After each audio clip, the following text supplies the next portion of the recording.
ہاں لیکن جیسے بعد میں دعائیں لمبی لمبی کرنا شروع کرتے ہیں. لیکن وہ جو 2 سجدوں کے درمیان والی دعا ہوتی ہے وہ نہیں پڑھتے. وہ نہیں پڑھتے, کچھ پڑھتے ہیں کچھ نہیں پڑھتے.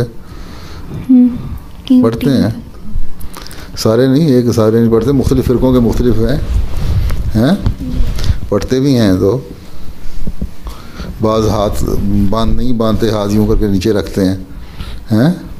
بلکہ افریقہ میں جو مالکی زیادہ ہیں اور امام مالک کے ماننے والے, وہ اذان بھی دے رہے ہیں, ہمارے تو کان میں ڈال کے اذان دیتے ہیں نا.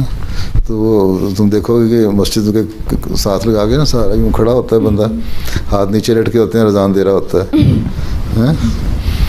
تو وہ بس اپنے اپنے مختلف فرقوں نے نا بنا لیے ہیں, لیکن صحیح اصول اور طریق وہی ہے جو اکثریت مسلمانوں کی کرتی ہے اور وہی جماعت احمدیہ کرتی ہے. اکثریت پڑھتی ہے نماز, دعائیں بھی پڑھتی ہے.